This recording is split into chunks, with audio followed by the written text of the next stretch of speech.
Well, happy Friday, everybody, and welcome to the Just Jump In live stream. If you're out there, let me know that you can hear me. Running into a few little hiccups as we got started here, so would be happy to happy to know if you can hear me.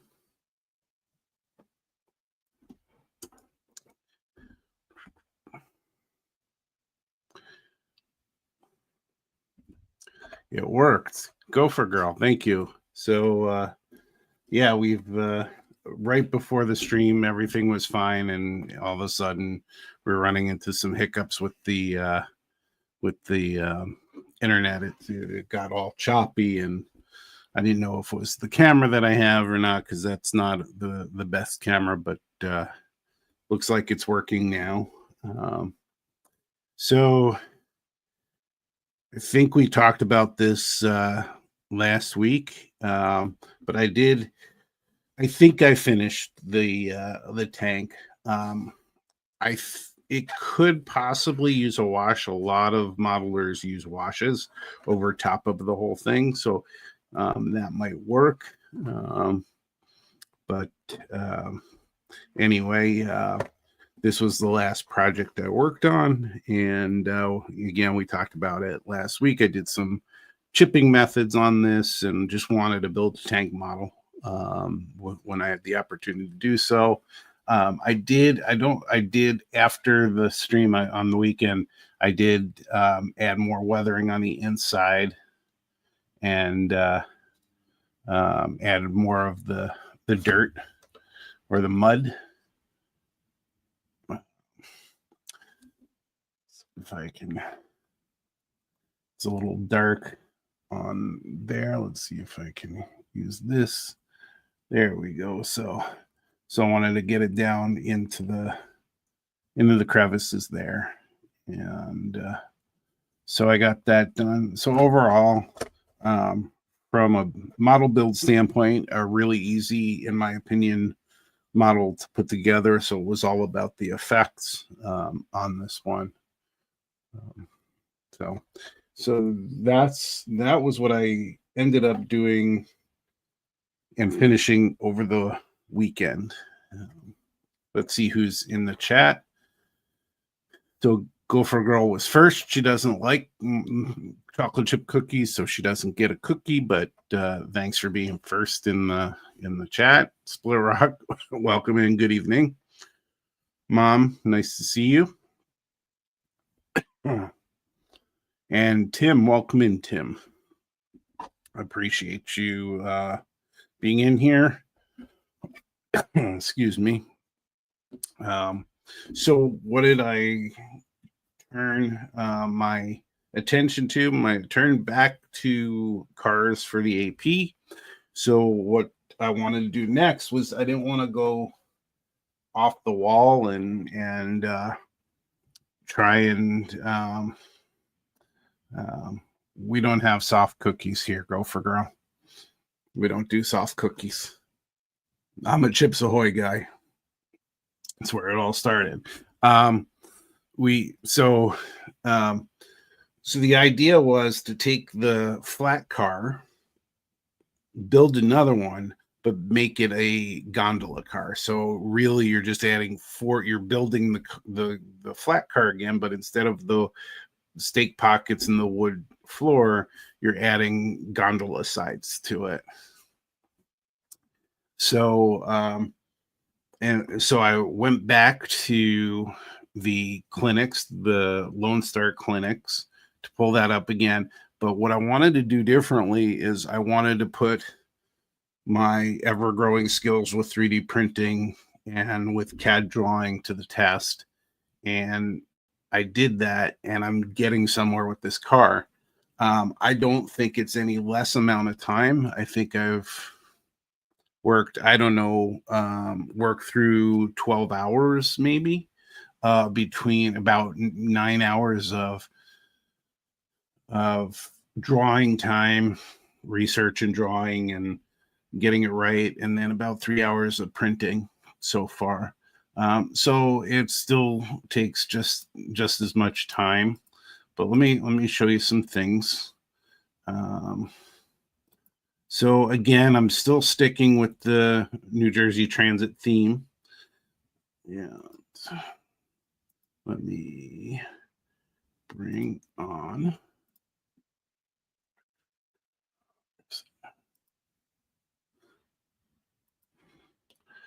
So this 2419, let's see if I can expand that.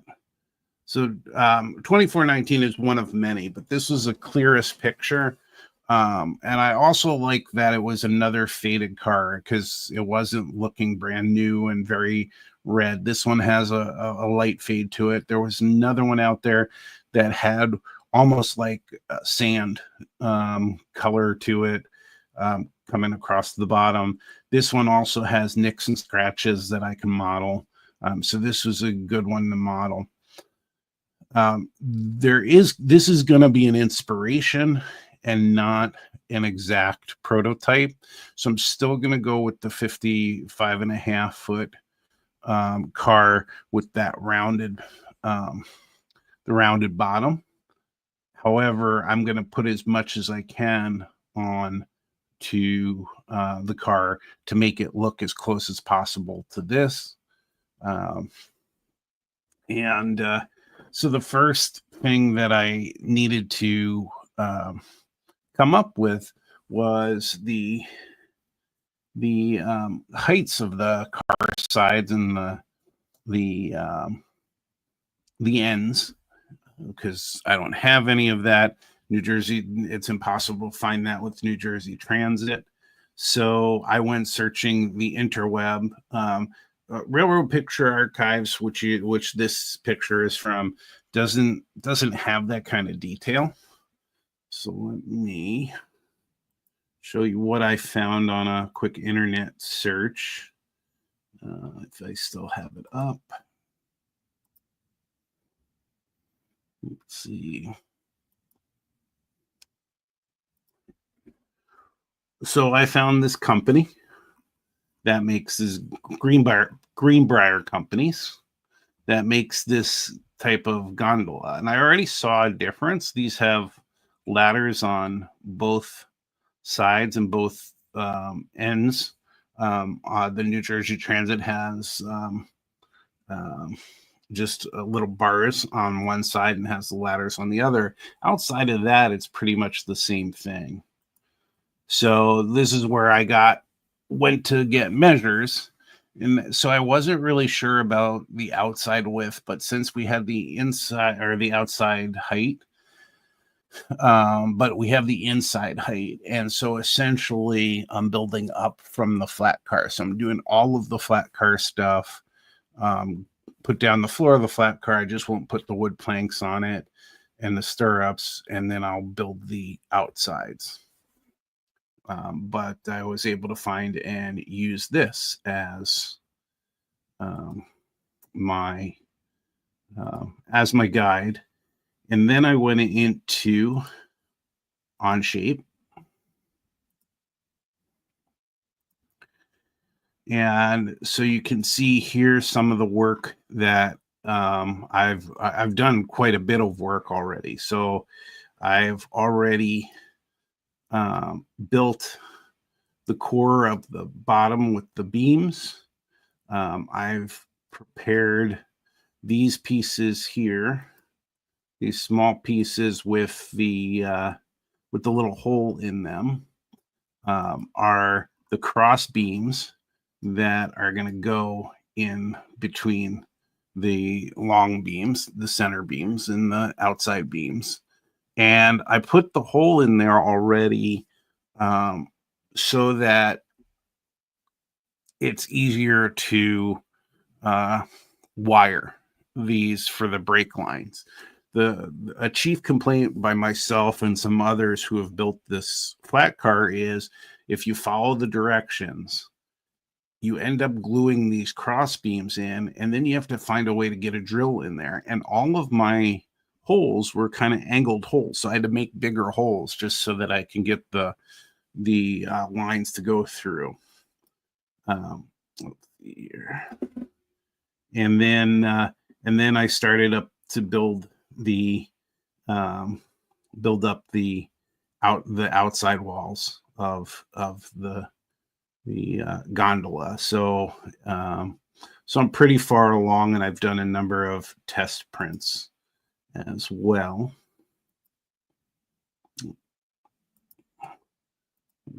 Get out of that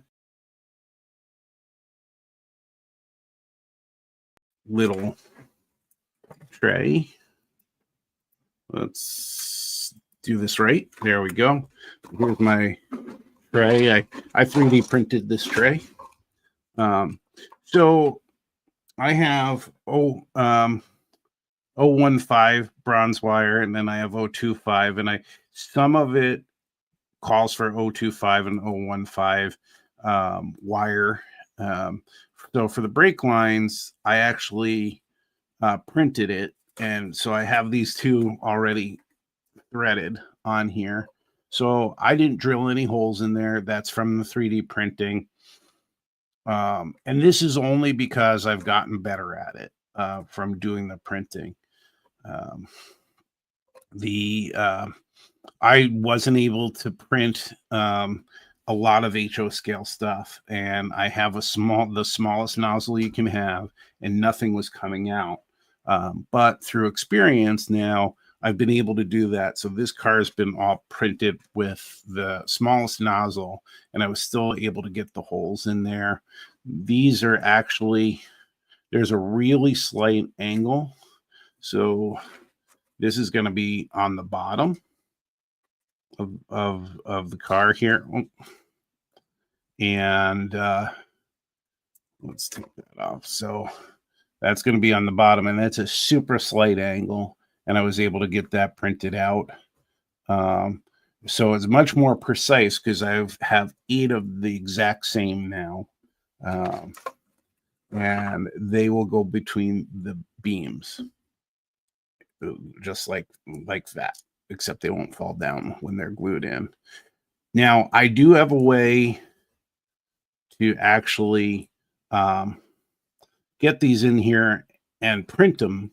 So the best option would be to print everything in one piece, and I've sort of built that up, and parts of it I've done that, and I'll show you that too.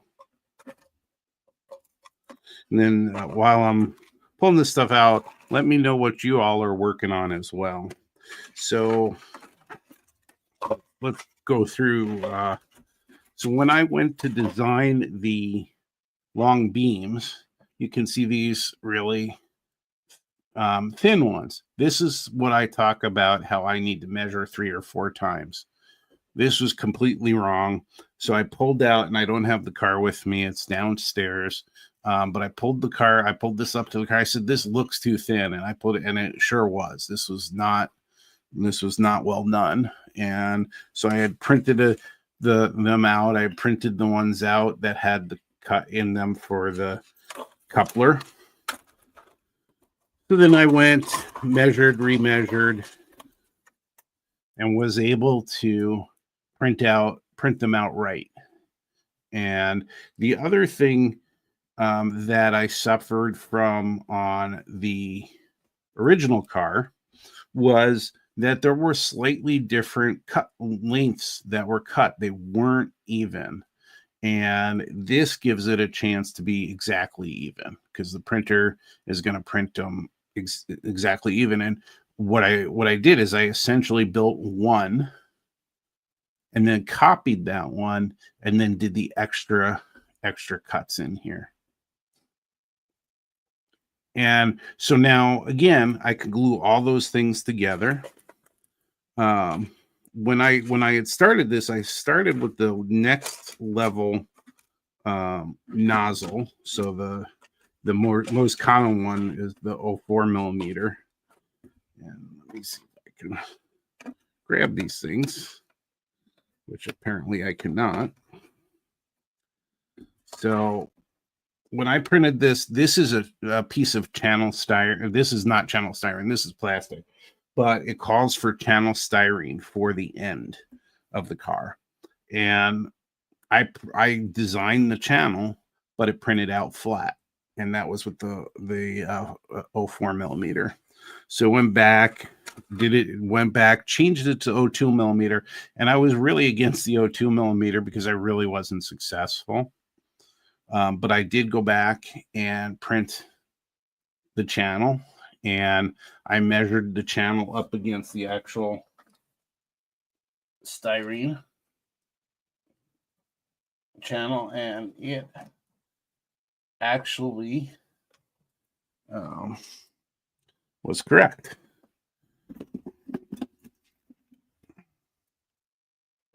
So this is the what is called for is this 06 is 264. It's 1/8, and I went in and I was able to match it. And I didn't have to do any cutting. The machine did the cutting. So I had to design in the cut for the coupler in there, but was able to do it. And then, that's all good. But then it calls for an end to it because the two center beams go obviously in the center, but then the end beams go on the end outside of this channel.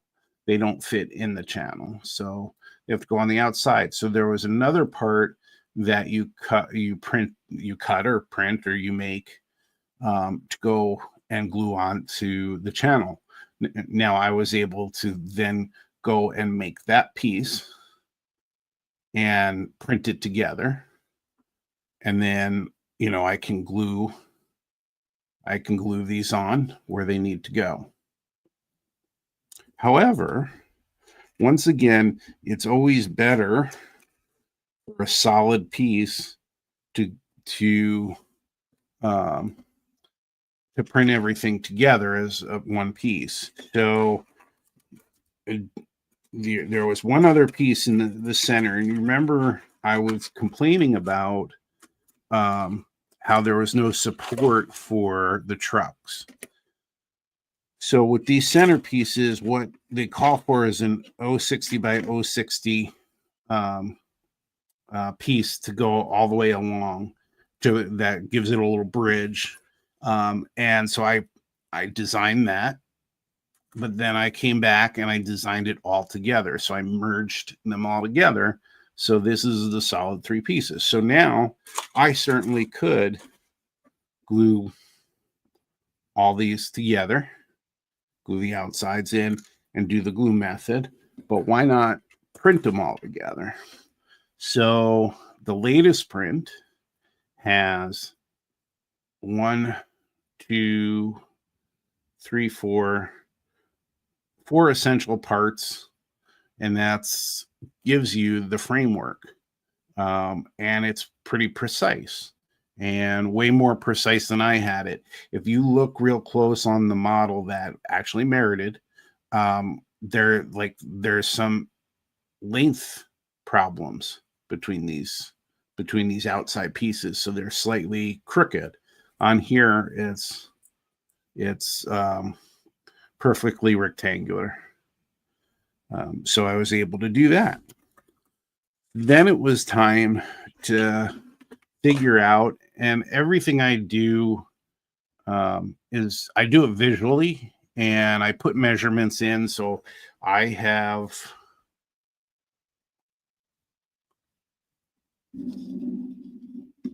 Yep, Jimmy, that's exactly right. And what I've come to find out already is there are parts that I'm not going to be able to 3D print, and I'm going to have to put on. So I might be able to put the ladder on, but the grab irons on the one side, I'll probably drill and put those in. That's easy enough.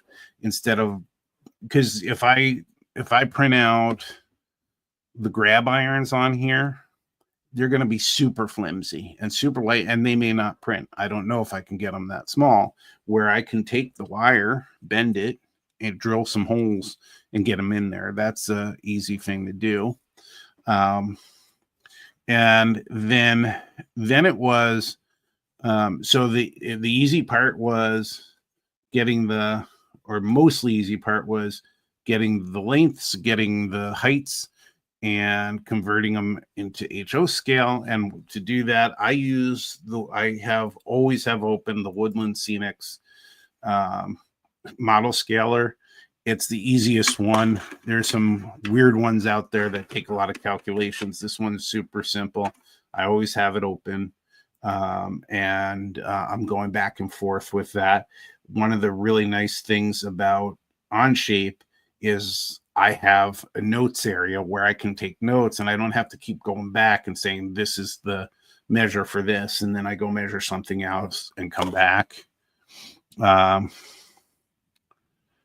Yep. Split rock. That's what I'm saying is it would be, you know how much trouble I have with the stirrups anyway, still. And those are very, very light anyway.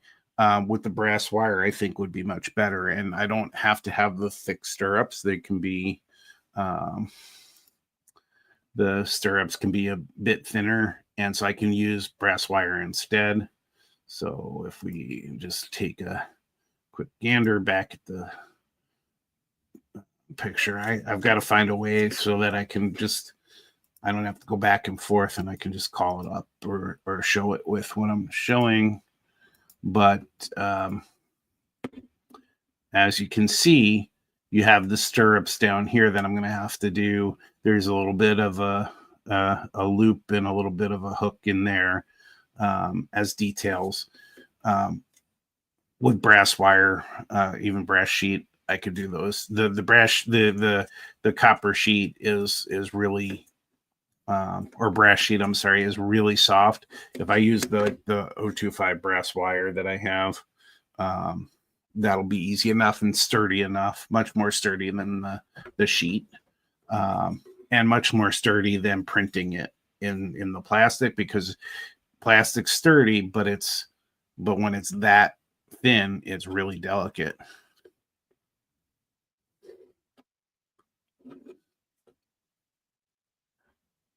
Yep, you're correct. And so this isn't there are other better pictures here, but as you saw in the Greenbrier gondolas, they have the ladders on the outside and on the end on both sides. Here, New Jersey Transit has a ladder on the other end and other side and the end here, but there are grabs in the middle of these bars in here, and then there is a grab on the bottom with the stirrup on the side. So yeah.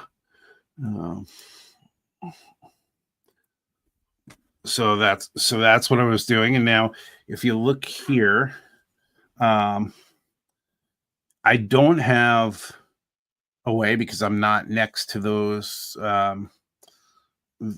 What I couldn't find is some of these pieces, like the lip on here and these end pieces. I couldn't, there are no measures for them. So I just did something that visually looked appropriate.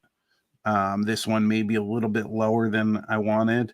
And then you have this piece here, and these are 1 millimeter in square.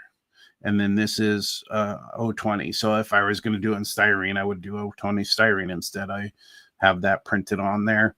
This actually printed with supports on the inside that I had to cut out of there, which was really delicate. And you can see this being my prototype as I do steps. I only did parts of it, so I didn't go through and do everything.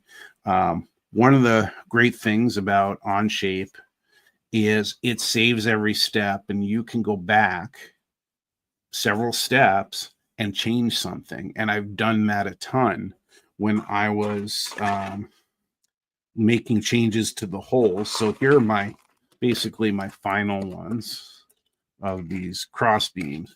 When I was making changes to those holes, I changed the location, I changed the size.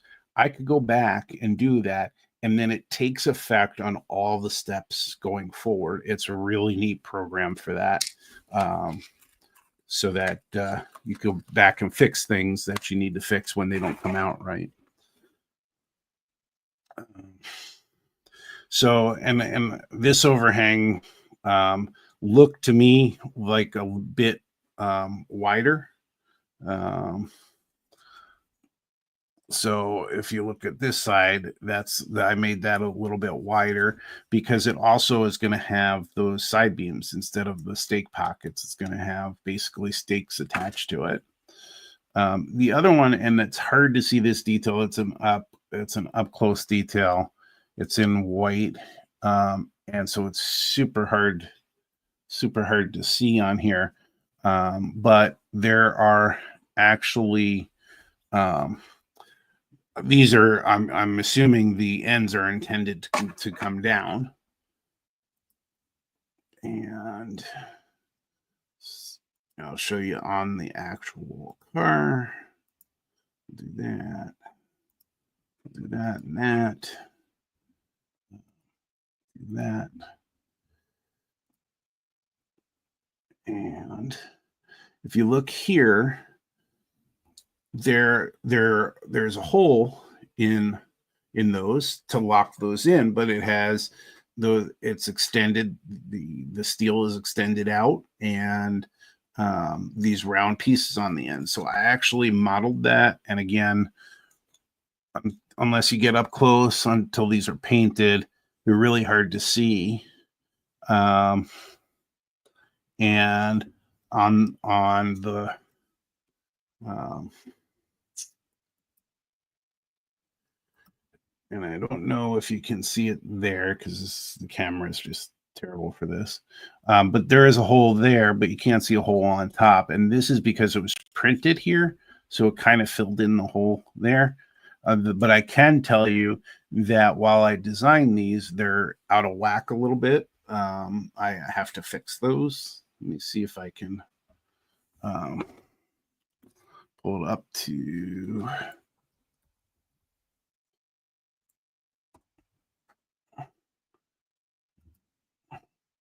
show you the work. Okay. Let's see here. What's it doing to me? Why is it doing that? Let's go here. All right.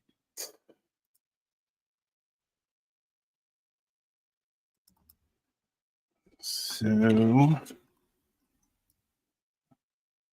I'll show you what I mean here. Okay. We'll do the shared thing again. Thank you for patience. I hate going back and forth. I wish I kind of had a separate camera way to do this. But what happened here? Bear with me for a sec. We got to come back into the studio if you can hear me.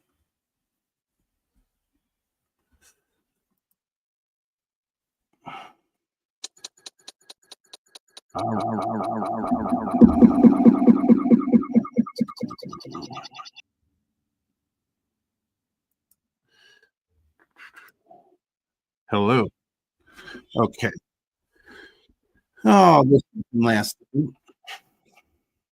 here. Uh,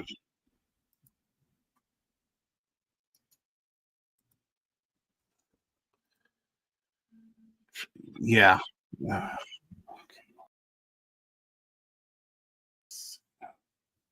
see. So I'm gonna annoy myself with this now. I might now have the echo. Isn't this the way the next 3 weeks started with all kinds of trouble? All right. Anyway, let's see if I can share the screen.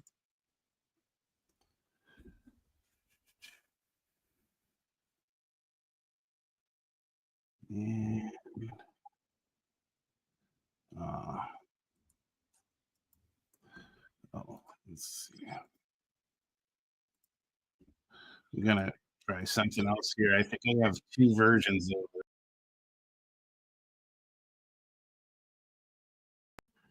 All right. Let me know if you can hear me again. I think I fixed the problem while I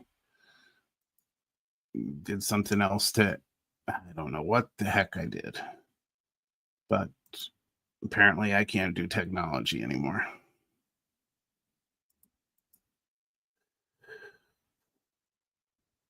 All right, we're going to try again here.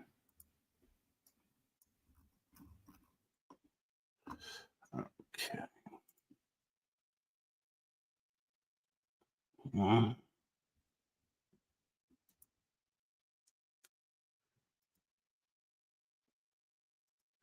Bear with me.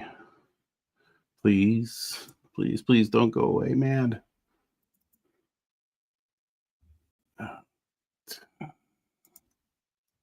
This again, so we have that. We're going to go back to the right thing. We're going to go this. We're going to go this. We're going to share this.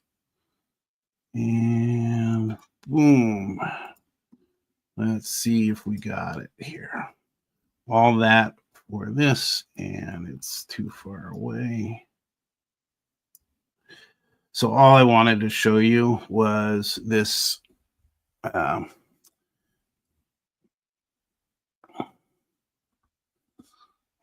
So, you know what it was I was hitting the wrong button to go back to StreamYard, and I was opening up another StreamYard, and that was causing the problem. Once I figured that out, got back over here.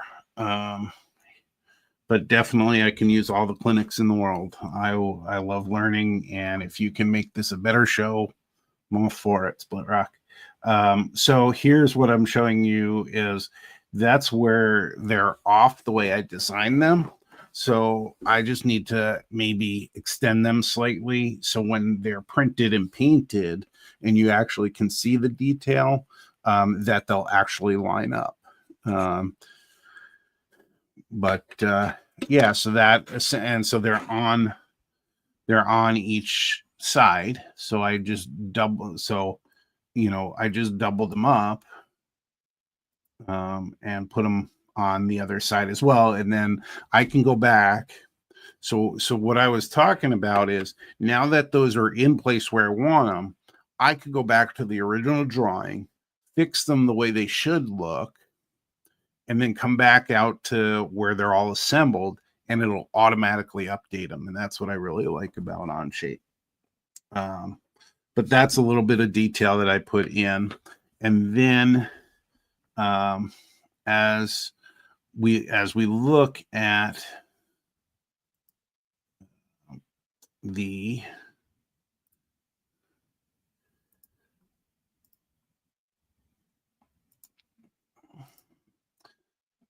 we look at where the stake pockets would be for a flat car. You have these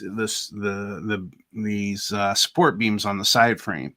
There's an odd number here, and it really bothers me. There are 13 here, so there's like a center one, then 11 that are equidistant, and then you have these two on the ends here that are a little bit further out. This is a different size car than the clinic car. I think it's actually smaller. I think it's 52 foot, if I remember correctly. Either way, I don't really have a way to measure these, so I'm going to make them look as close to this as possible, and they're likely to have a different measure. But all I did is I took the beams that I have going across the ends, just kind of took one version of it, measured it out because it's shorter here on the sides, and then made that one, and then I'll be able to double or make multiples now that I have one in place. So it's really easy to do that with Onshape. So here is the latest print. I didn't even take this was printed earlier today. I didn't take the supports off, but they come off pretty easy. And then I'll have to take the supports out from the inside there. And again, printed it upside down.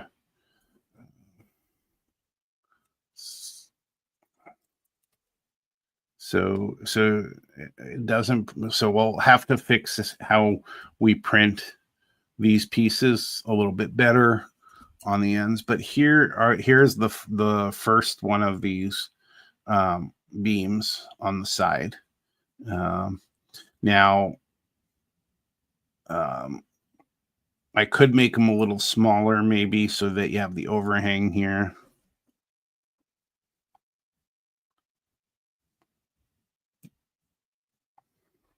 So they just bother me being on there, but I'll have to get the ones on the inside at some point.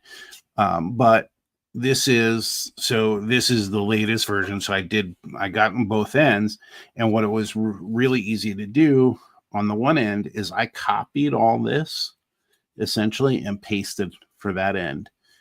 So there are shortcuts to learn and everything. And then now I did test it with print that I did test the model, but I haven't printed it with the cross beam, the beams on the bottom yet. I certainly could just glue that. I haven't printed the floor in here, but I just did an O2 thickness of a floor to put in here to put in here, not between the two, but to put in there. And then we're really moving along with this pretty well. And but that's as far as I got. So next we'll be designing the sides to make sure I get the number of side beams that I can. And we'll see if I should be able to fit all 13 all the way around. But we'll see how that comes out. And, when I write up the paperwork, I'm going to say that I'm looking to get it close to the prototype, but it's inspired by.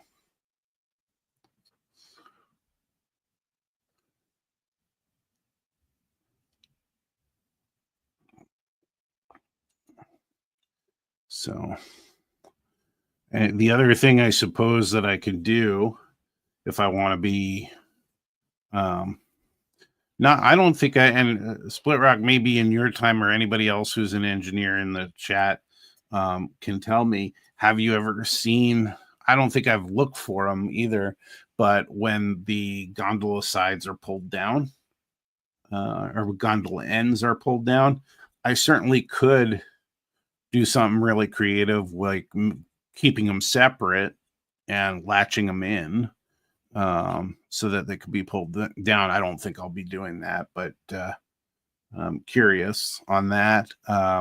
As you noticed on there's brake equipment on the end as well that I'll have to model. And we'll follow the underside stuffs, but what'll be really nice again is I'll be able to either pre-wire this. It's not in this one.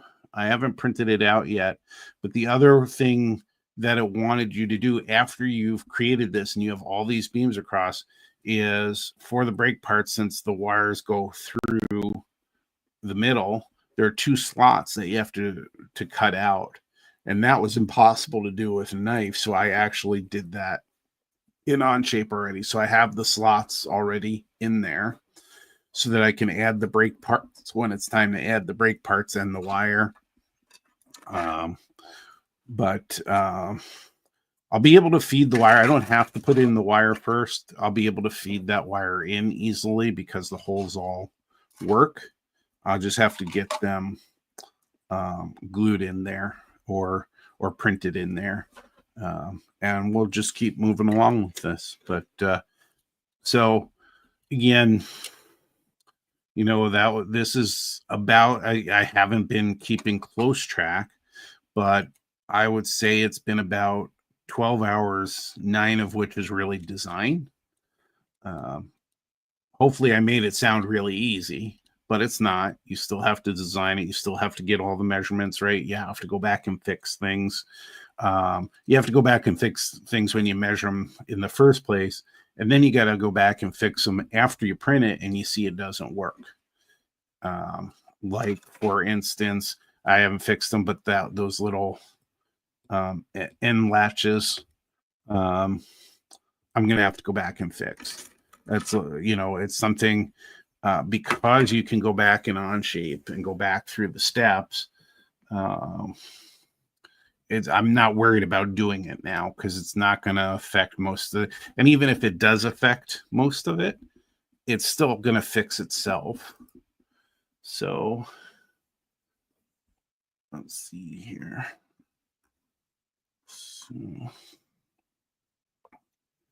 And so that's what I've spent most of my non-work time, my non-bill paying work time on this week. And I'll continue to work on this over the weekend and then see how far I can get this weekend. But I haven't spent much of anything. So there's a kilogram of in a roll of white that I have.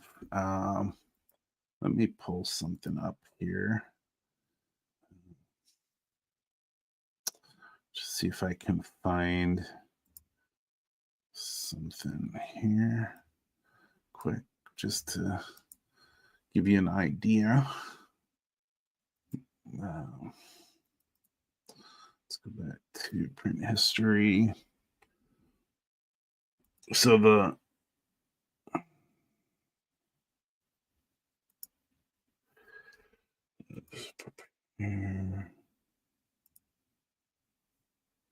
see if I can.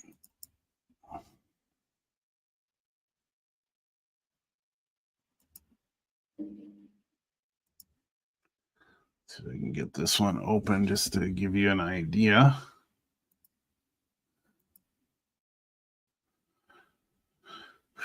So the cost for the last print I did, the estimated cost from the filament used. Now there are other costs, the cost of the printer, the cost of maintenance of the printer, all of those things. But this right here with the latest print was 56 cents worth of filament. And so I don't have a problem doing all these prints and testing them out because the cost is, it's there to print, but, I'm not sure how to value the cost of the printer, the cost of the maintenance and everything. But I see and like in the N scale stuff, some of the 3D prints of the shells and things that are out there now commercially, people charge a lot of money kind of retail at shows and things like that. Maybe they charge, $20 or $15 for a shell of an engine shell or something like that. You can buy files from people, and those are usually cheaper, maybe, but I haven't bought any files yet for anything. Anything I printed or was free or I designed. And people do make money and who are really good at this stuff and make the things people want. They have these print farms that they put together with multiple printers, and then they print somebody else's design of something, and then they put it out on a table and sell it at a craft fair or something like that. And they make tons of money doing that, and they charge whatever the public will pay for it. Certainly could do that, but I don't have any interest. The whole interest was to use this as a really expensive tool for model railroading, and then things, day-to-day prints and things that help the house out or whatever. Those things are the bonus to me. A lot of people say you end up like if you're printing for the hobby or something like that, you end up printing a lot of tools, which I have done. A lot of the stuff I've printed is storage stuff, but it's really functional. And I, from the printing part of it, from the actual filament part of it, save a ton of money than going out and getting it at the store. And eventually, I don't know, if I print enough bins for storing paints and things like that, maybe I can calculate that I've made that money back, um, you know, or something like that. But um, it's been a pleasure to do this car so far, because the things I've learned, I've applied from the 3D printing world, from the CAD drawing world, from working on these cars, and building cars. And so it's all coming together. And so it's been positive feedback when these things are working. So that is what I've been working on. What has everybody else been working on?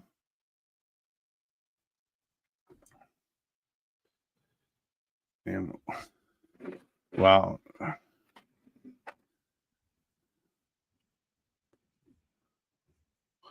So yeah, Jimmy, it's, it's like, to me, it's like any other tool where you have to learn how to use it and get good at it. I, when I did my first layout, I was looking at getting like the suitcase connectors and those sorts of things, because I didn't solder. I never soldered before.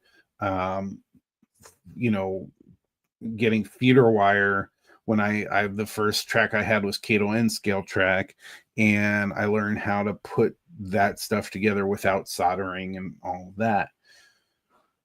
I learned to solder, and it made the process so much, um, uh, better. So learning to solder was a good thing, and I love to learn too. So I watch a ton of 3D printing stuff. Um, to be honest, a lot of the CAD stuff is way outside of um, my realm of understanding. And maybe it's just how it's presented. It could be that it's just presented in a way that is harder to understand for a layman. And that can be frustrating. So a lot of the Onshape tutorials that are out there, and even Onshape's own kind of learning library, is a little tough for me to follow. But I've learned a lot from doing. And then going back and saying, how can I do this better or easier? Oh, see, it's not a final thing here, so I don't even need to get rid of the stuff under there, but it bugs me that it's in there. So agree. I like that as well.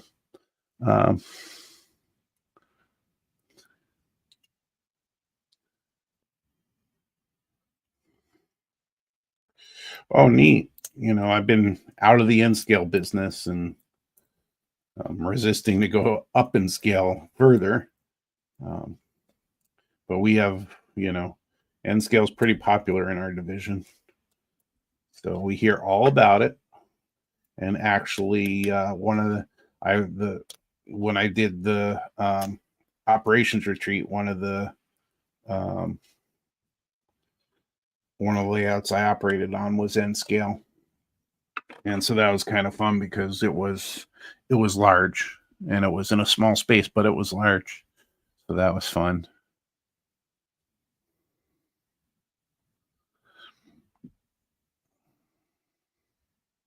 Is that going on your layout, Split Rock, the gas station?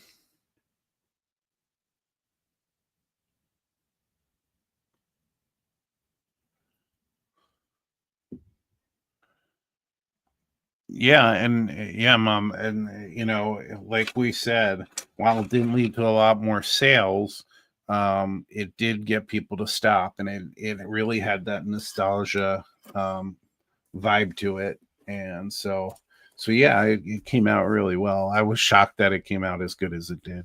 Um, so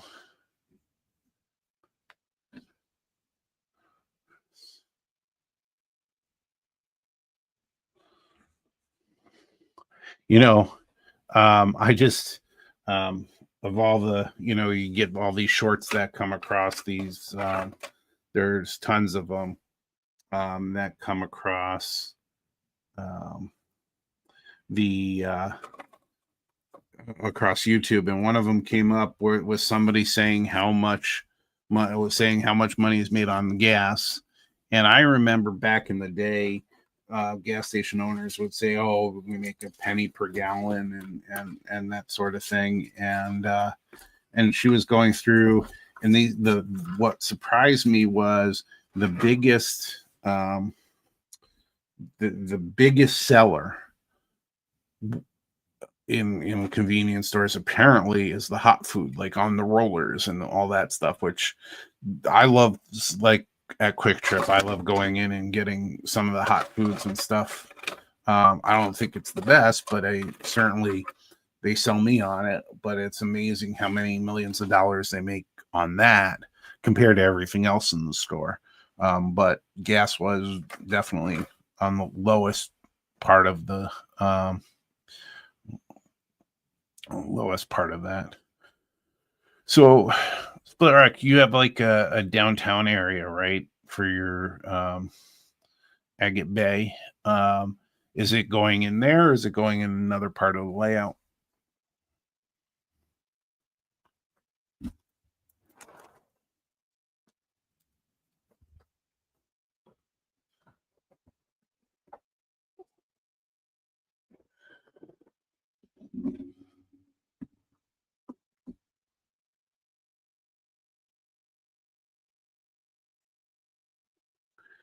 Is that one of those? Okay, it'll be the centerpiece. Is that one of the neon sign? Is that like the Miller signs?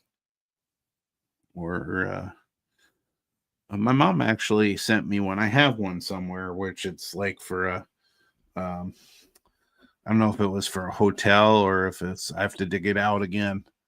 Um, if it was for a hotel or a bar or something, but it has like it's straight down and then it has turns in and it's an arrow for that place. I don't know where I put that. It's probably in with my blue tub of stuff. Um, but I turned it. I plugged it in and everything. I didn't have a place for because I still was doing N scale when I got it, but it was really neat. So to find a place. Yep. They do. That's cool. It's one of the things I like about um, the hobby is it's to me, like Miller Signs was around when I got into the hobby, and that's what you saw in the stores. It was what was advertised, something like that. So I thought like that's a major brand or something.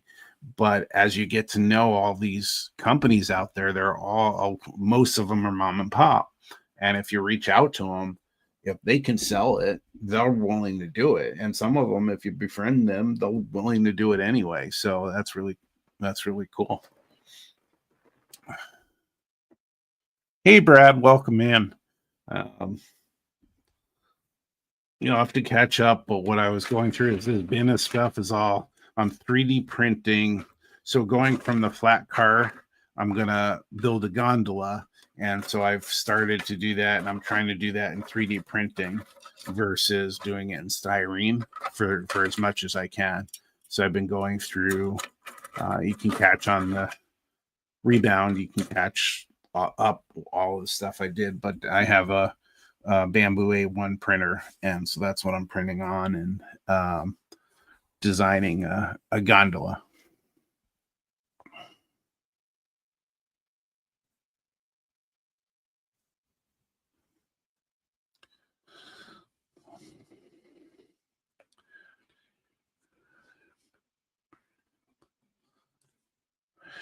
Very carefully, Split Rock.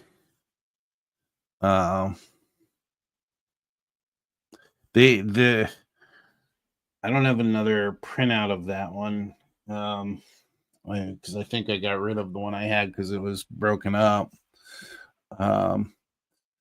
But it's super thin. The For plastic, I use flush cutters if you can, depending on what you need to get removed. I'm trying to remember where the bracing was that you're talking about on there. But for that plastic, just flush cutters will work for any that if you're cutting away anything. I'm trying to think if I can load it up. I go in and see if I can find it. I don't know if I can still.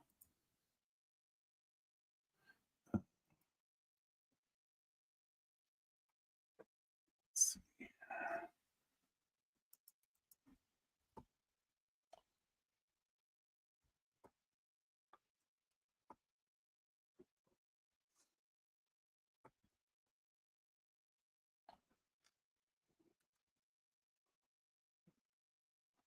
Let's see, center beam.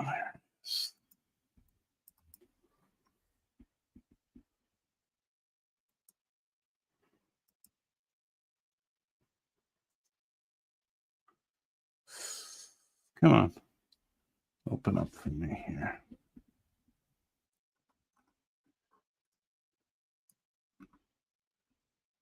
So let's see here. All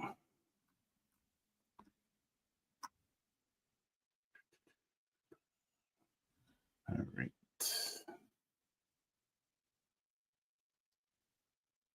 Let's go back here.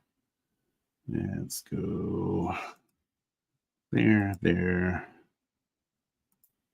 Screen. Let's go.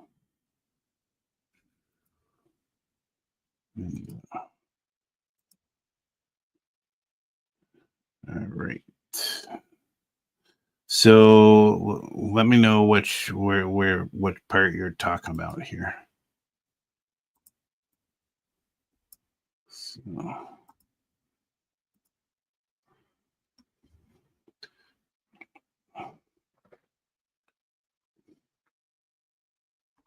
Okay. So yeah, see here.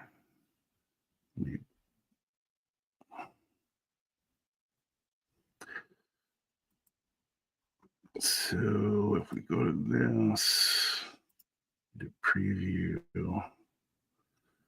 I didn't remember if I had supports for it unless they were in those. Bear with me. I'm just trying to. Okay. So.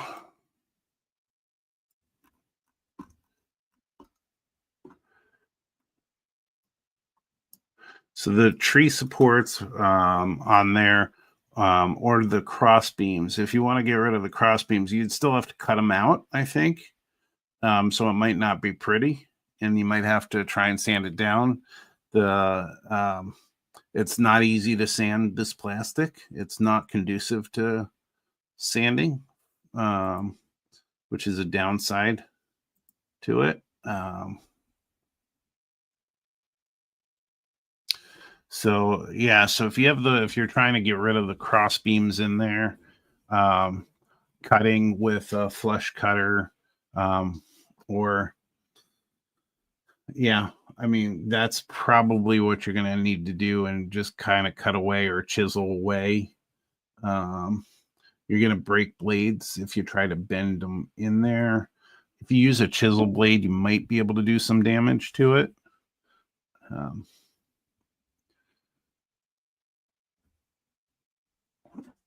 Now, you know, the nice thing, so that's not a design that I'm able to alter.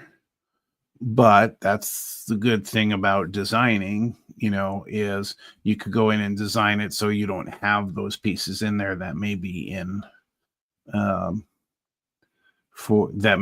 in there on a general design. Like if you're going for a prototype or something like that, like me going for the New Jersey Transit, I'm trying to make it look as much like that as I can. So I'm taking the visuals and designing that way. But yeah, I use the Amazon flush cutters I got from Amazon to do most of the cutting, or pliers if it's actually like these tree supports and things like that. If it's just supports, then I often use like a jeweler's plier. I have them in the other room, but I've showed you that 3-pack of jeweler's pliers and cutters. Before. Let's try that again. So like this is the rounded one. I have the flat ones in the other room. But I have like a 10-pack of these flush cutters that I cut the plastic from, but they just don't. It's just sanding takes a long time, so sanding is not the best way to go about it.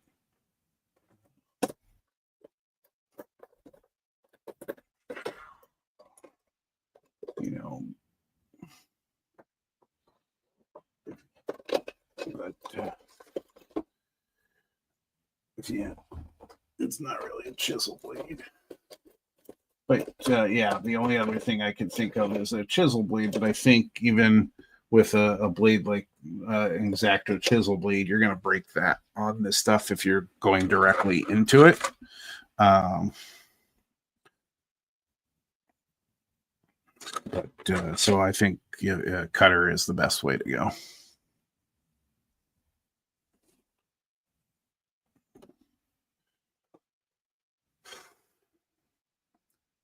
Gopher Girl, do you remember how much these were? I could have sworn they were like $6.99 for a 10-pack of these. And so I have one that over by my 3D printer, and I have one here, and I have 8 more stored away, ready to use if needed. And then I've got this little guy from that jeweler's pack. It's not flush though. You can see in there. It's maybe you can't, but it's not a flush cutter. But this one still works well. And I got scissors.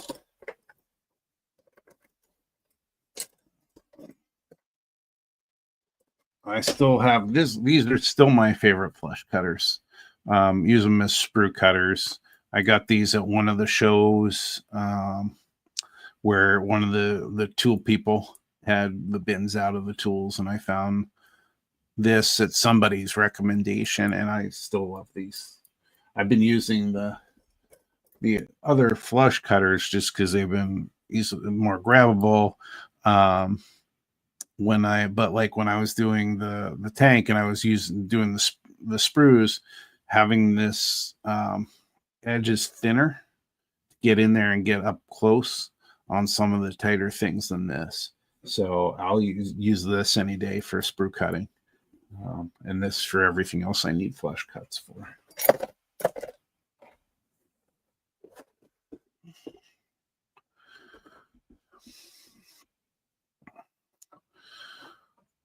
So, Brad, are you working on anything this weekend?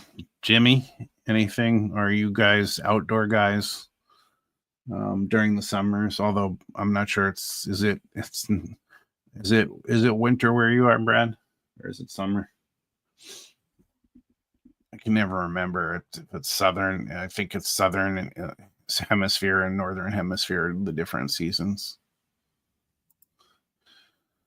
I know, most of the U.S. is going through the heat wave and stuff. And we had that here in Minnesota last weekend. It's lightened up a little bit. So hopefully next week, next Friday, we will be much further along.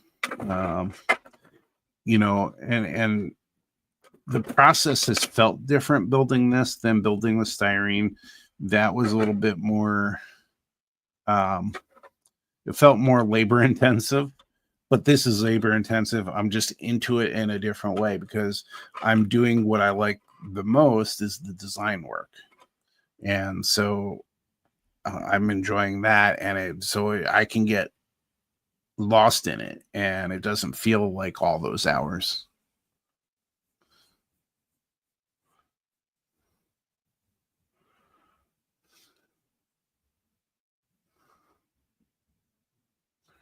So I was right. Okay. So you're in winter there. So you're not going through the heat wave we are.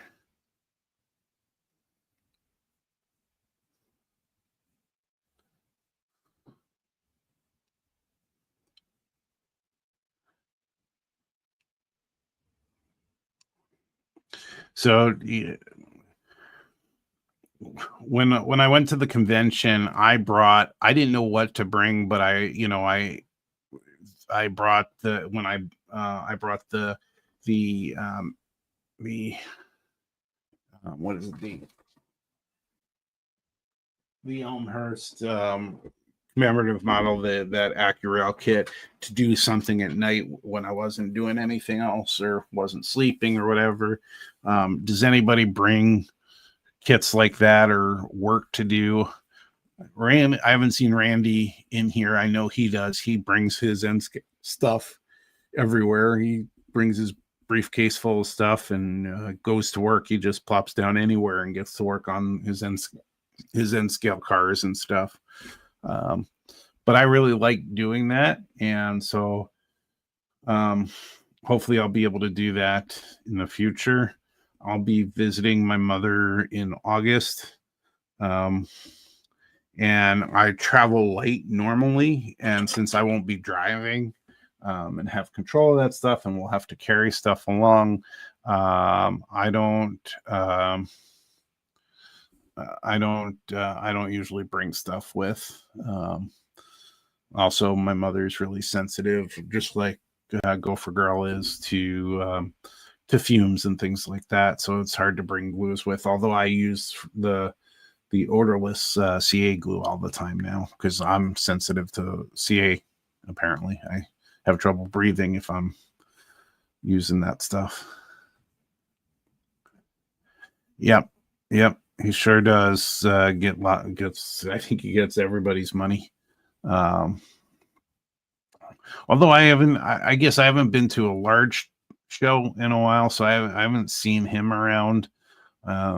Mostly been to swap meets this summer when the shows have been on. But yeah, mostly tools now because I like building more than I like ready to run stuff or just I like that part of the hobby a lot.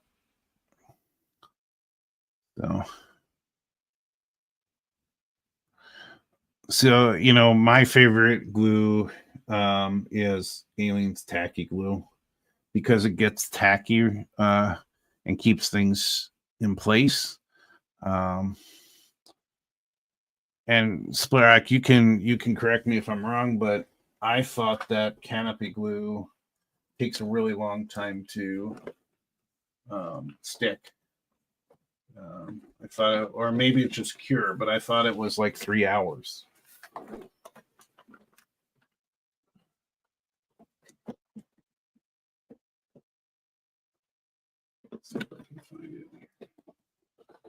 So I grabbed at Scale Model Supply. I grabbed the Zap formula canopy glue. I know Evergreen's the one that's most known for it. So I've used it a few times, and to me it acts like a white glue. But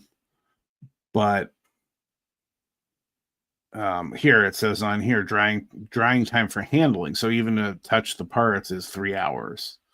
I don't have that kind of patience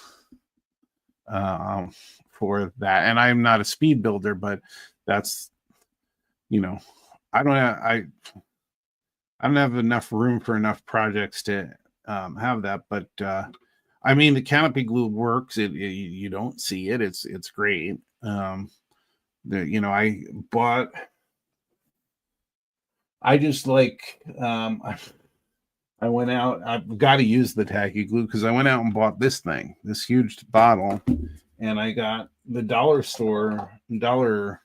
Tree sells this size of the tacky glue. So what I've done is I have two of these bottles, and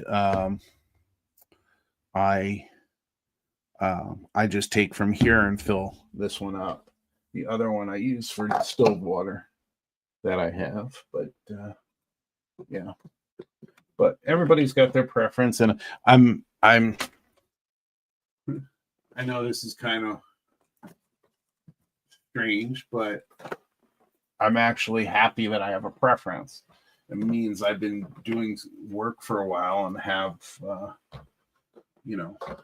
have an understanding of how things work better than I've had in the past. So it means I'm getting somewhere now that I have preferences on that. And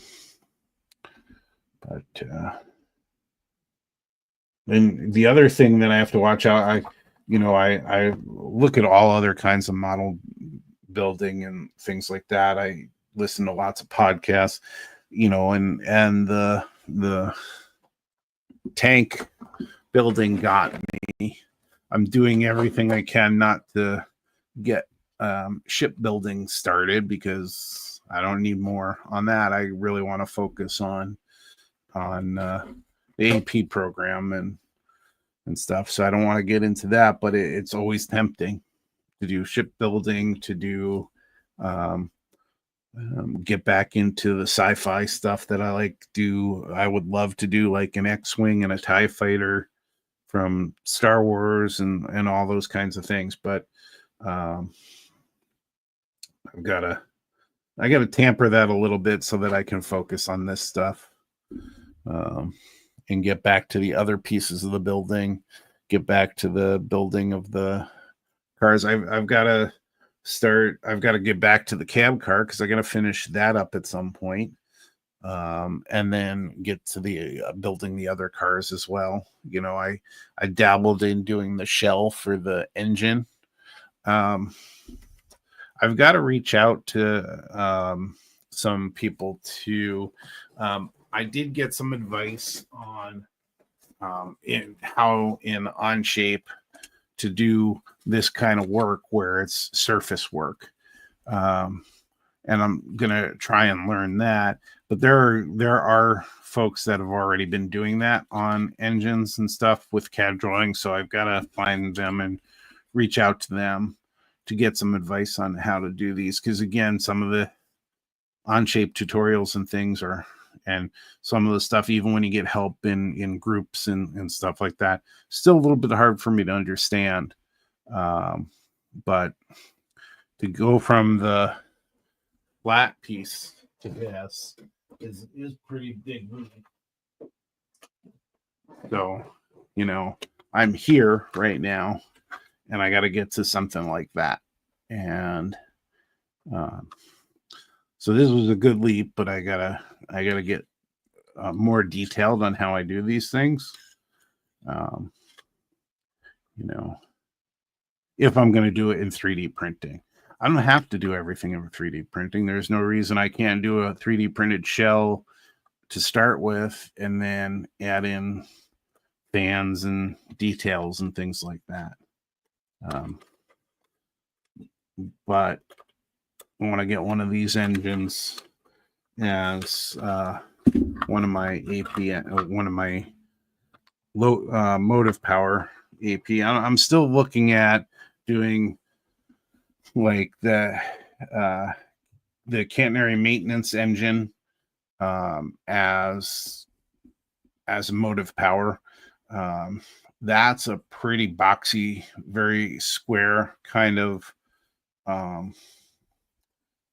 motive power, and it's large, and so I think that's certainly doable. And then I have to get to understand what actual motors to get and all the parts and do all that stuff. But Yeah, I want to keep the momentum going, even though it's summer and everything. So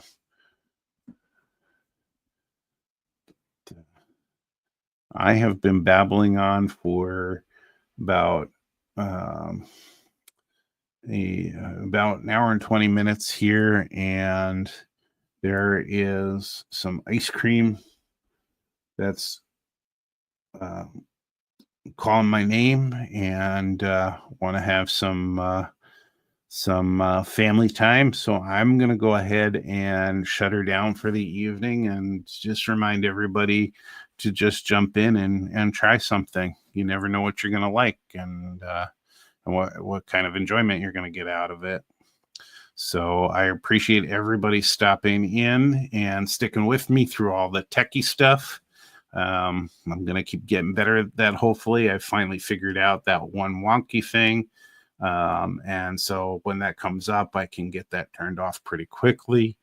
But again, thanks for hanging out in my little corner of the world, and everybody just have a great weekend.